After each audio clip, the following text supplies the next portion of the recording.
Silicon city ಬೆಂಗಳೂರಿನ ಜನತೆಯ ಸಂಚಾರ ಜೀವನಾಡಿ ಅಂತಂದರೆ ಅದು ಮೆಟ್ರೋ. ಆದರೆ ಈ ಮೆಟ್ರೋ ಮೇಲೆ ಎಷ್ಟು ಜನ ಡಿಪೆಂಡ್ ಆಗಿದ್ದಾರೋ ಅವರೆಲ್ಲರಿಗೂ ಕೂಡ ಮೇಲಿಂದ ಮೇಲೆ ಶಾಕ್ ಕೊಡ್ತಾ ಇದೆ ನಮ್ಮ ಮೆಟ್ರೋ. ಯಾಕೆಂದರೆ ಮತ್ತೆ 5%ನಷ್ಟು ಪ್ರಯಾಣ ದರವನ್ನು ಏರಿಕೆ ಮಾಡಿದೆ. ಅದು ಕೂಡ ಬರೋ ಸೋಮವಾರದಿಂದಲೇ ಜಾರಿಗೆ ಬರ್ತಾ ಇದೆ.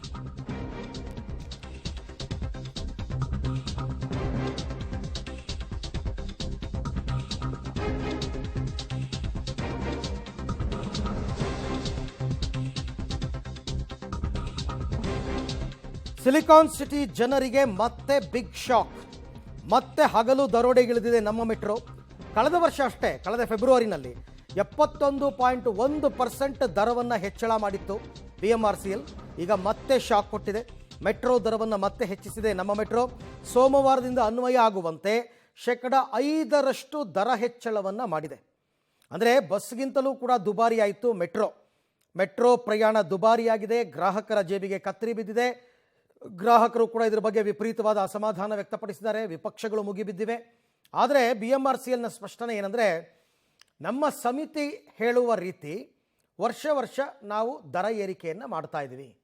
ಇದಕ್ಕೆ ಕೇಂದ್ರ ಸರ್ಕಾರವಾಗಲಿ ರಾಜ್ಯ ಸರ್ಕಾರದಿಂದಾಗಲಿ ಯಾವುದೇ ಅನುಮತಿ ನಮಗೆ ಬೇಕಾಗಿಲ್ಲ. ಯಾಕೆಂದರೆ ನಿರ್ವಹಣಾ ವೆಚ್ಚ, ಸಿಬ್ಬಂದಿಯ ಸಂಬಳ ಎಲ್ಲವೂ ಕೂಡ ಜಾಸ್ತಿ ಆಗ್ತಾನೇ ಇರುತ್ತೆ. ಅದನ್ನು ಮೇಂಟೈನ್ ಮಾಡೋದಕ್ಕೆ ಆ್ಯಕ್ಚುಲಿ 10%ಗೆ ಪ್ರಸ್ತಾವನೆ ಕೊಟ್ಟಿತ್ತು ಸಮಿತಿ. ನಾವೇನೋ ಸ್ವಲ್ಪ ದಯಾ ದಾಕ್ಷಿಣ್ಯವನ್ನು ತೋರಿಸಿ 5% ಜಾಸ್ತಿ ಮಾಡಿದ್ದೀವಿ ಅಂತ ಅವರು ಸ್ಪಷ್ಟನೆಯನ್ನು ಕೊಡ್ತಾ ಇದ್ದಾರೆ.